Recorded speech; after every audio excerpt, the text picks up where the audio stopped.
स्वागत छ technical Guru and चेला च्यानलमा। हजुरहरूलाई आज माइक्रोसफ्ट वर्डको डिजाइन ट्याब सिकाउन गइरहेको छु।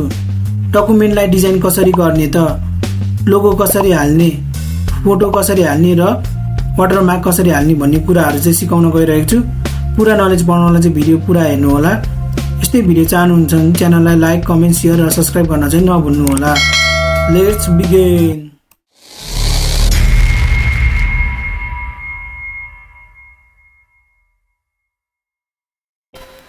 डिजाइन ट्याब सिक्नुभन्दा अगाडि चाहिँ हजुरहरूले फाइल ट्याब, होम ट्याब र इन्सर्ट ट्याबको भिडियो हेर्नु होला। भिडियो हेर्नु भएको छैन भने भिडियोको लिङ्क चाहिँ तल डिस्क्रिप्सनमा राखिदिएको छु। अब हाम्रो सबैभन्दा पहिले डिजाइन ट्याबमा चाहिँ के छ भने थेम्स छ। थेम्स चाहिँ हामीले अब डिफ्रेन्ट थेम्सहरू चाहिँ युज गर्न सक्छौँ। जस्तै हामीले अब यहाँ थेम्स युज गर्दाखेरि चाहिँ कलर पनि आउँछ, तर हाम्रो चाहिँ कलर आएन, फन्ट मात्र चेन्ज भयो। त्यसको लागि चाहिँ हामीले के भने होम ट्याबमा जाने। होम ट्याबमा गएर चाहिँ हामीले अब यसलाई हेडिङ छुट्याउने, हेडिङ 1 भनेर छुट्याउने। अब यहाँ हाम्रो हेडिङ 1, 2 भनी छ। अब मैले हेडिङ 1 नै राख्दिएँ, हजुरहरूले हेडिङ 2 राख्नु भयो नि भयो। अब यहाँ हाम्रो अर्को के छ, हेडिङ 3 राखिदिएँ ल मैले यसलाई चाहिँ। यसरी चाहिँ हामीले डिजाइन चाहिँ छुट्याउन सक्छ। अनि हामीले यहाँबाट डिफ्रेन्ट डिजाइनहरू पनि लाउन सक्छौँ। अब यो डिजाइन लगाए नै हुन्छ।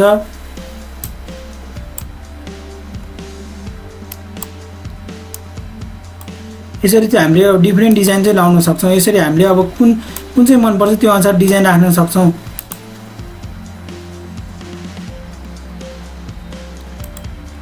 यसरी डिजाइन राख्यो। अब डिजाइन राखेपछि हामी फेरि अब डिजाइन ट्याबमा जाउँ। डिजाइन ट्याबमा गएर चाहिँ हामीले थेम्समा जाउँ। थेम्समा गएपछि हाम्रो डिफ्रेन्ट कलरहरू पनि चेन्ज हुन्छ। अनि के हुन्छ, फन्टहरू पनि चेन्ज हुन्छ, फन्टको डिजाइन पनि चेन्ज हुन्छ। हामीले अब कलर पनि चेन्ज गर्न सक्ने भयो एकैचोटि, फन्टको डिजाइन पनि चेन्ज गर्नु। ल त्यसरी मैले चाहिँ यो राखिदिएँ। अब यहाँ गएर चाहिँ हाम्रो अब यहाँ पनि अझै डिफ्रेन्ट डिजाइनहरू छ। अब यो टच गर्ने बित्तिकै हाम्रो डिजाइनहरू चाहिँ के हो, चेन्ज हुन्छ। माउसको क्रसरले जुन छोयो त्यो अनुसार चाहिँ चेन्ज हुँदै जान्छ। मैले चाहिँ यही राखिदिएँ। ल अब यहाँबाट चाहिँ हामीले कलर चेन्ज गर्न सक्ने भयो। यो राख्ने हो कि अब कुन राख्ने हो, यो राख्ने हो कि यो राख्ने हो कि कुन, त्यसरी चाहिँ हामीले कलर चाहिँ चेन्ज गर्न सक्ने भयो। अब हामीले यहाँबाट चाहिँ हामीले फन्टको डिजाइन चाहिँ चेन्ज गर्न सक्ने भयो। कलर चाहिँ जस्तोको तस्तै हुने भयो, फन्टको डिजाइन चाहिँ चेन्ज गर्न सक्ने भयो। यहाँ अब धेरै थुप्रै फन्टको डिजाइनहरू छ। यो राख्ने हो कि कुन राख्ने हो, यो मैले चाहिँ यो राखिदिएँ। अब यो एप्लाई गरिदिएँ। अब हाम्रो चाहिँ स्पेस ग्याप, अब स्पेस ग्याप, प्याराग्राफको स्पेस ग्याप कसरी मिलाउने त, यहाँबाट तपाईँलाई धेरै चाहिएको छ कि थोरै चाहिएको छ कि हामीले चाहिँ यहाँबाट मिलाउन सक्छ। जस्तै यहाँबाट चाहिँ थोरै हुन्छ, यहाँबाट अलिक धेरै, यहाँबाट अलिक डबल भयो भने धेरै हाई हुन्छ। यसरी चाहिँ हामीले म्यानेज गर्न सक्छौँ। कति स्पेस ग्याप छोड्ने हो त्यो अनुसार चाहिँ म्यानेज गर्न सक्नुहुन्छ। अब हाम्रो आयो वाटरमार्क भने चाहिँ कुनै पनि कम्पनीको नाम चाहिँ राख्ने।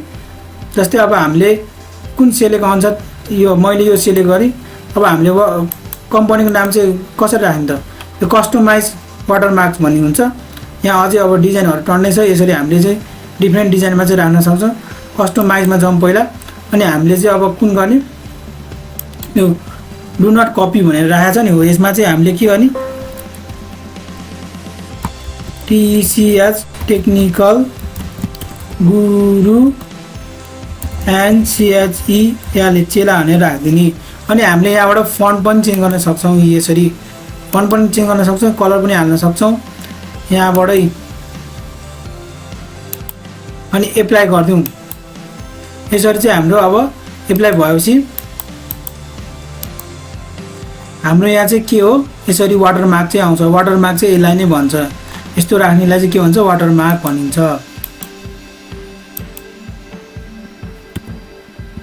अब हामीले अर्को पेजमा गयो भने अर्को पेजमा नि हामीले यसरी नै के हो, यसरी चाहिँ वाटरमार्क देख्न सक्छौँ। अब वाटरमार्क राख्नु सट्टा हजुरहरूले चाहिँ के हो, लोगो पनि हाल्न सक्नुहुन्छ। जस्तै हामीले कस्टमाइजमै जाउँ फेरि। अनि हाम्रो चाहिँ के छ, यहाँ पिक्चर छ, पिक्चर वाटरमार्क राख्न सक्छौँ। अब यहाँबाट चाहिँ हामीले के गर्ने, पिक्चर चाहिँ सेलेक्ट गर्ने, पिक्चर सेलेक्ट गर्ने। अब हाम्रो अब लोगो कहाँ छ त्यहाँ गएर चाहिँ हामीले अब लोगो सेलेक्ट गरौँ। जस्तै अब मैले चाहिँ यो गरेँ। अब इन्सर्ट गरेपछि हाम्रो ओके गरेपछि हाम्रो लोगो आयो।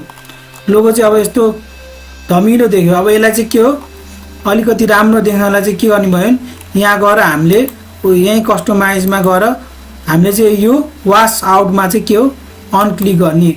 अनि एप्लाई गरेपछि हाम्रो लोगो चाहिँ अलि राम्रो अलि क्लियर देख्छ। यसरी चाहिँ हाम्रो लोगो अलि क्लियर देख्छ। अब हामीले लोगो रिमुभ द वाटरमार्क चाहिँ हटाउनु पर्यो। यहाँ गएर चाहिँ हामीले रिमुभ गर्यो भने चाहिँ यो वाटरमार्क चाहिँ हट्छ। अनि हाम्रो कभर पेज, अब पेज कलर भने चाहिँ अब हामीले पेज कलर चाहिँ चेन्ज गर्न सक्छौँ। जस्तै हाम्रो पेजको कलर जस्तै हामीले यसरी सेलेक्ट गर्यो भने चाहिँ यो पेजको कलर चाहिँ के हो चेन्ज हुन्छ।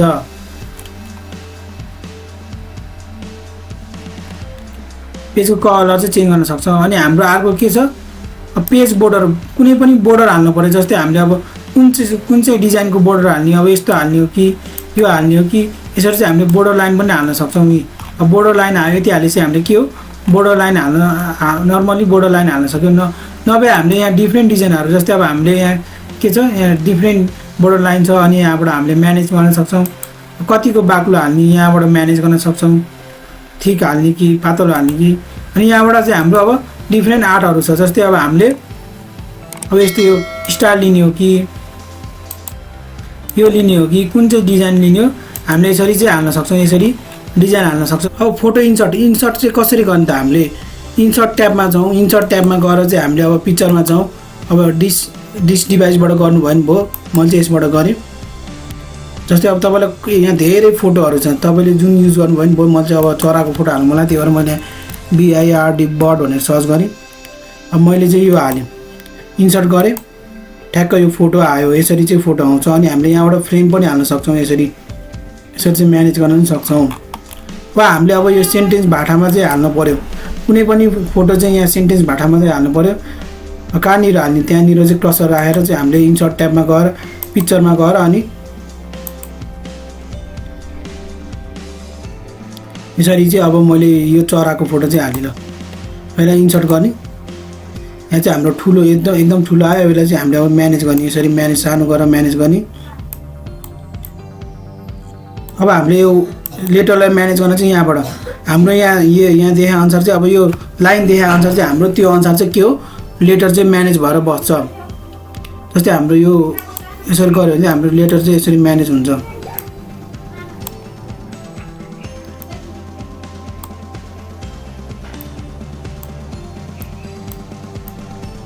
यसरी चाहिँ म्यानेज गर्न सक्छौँ।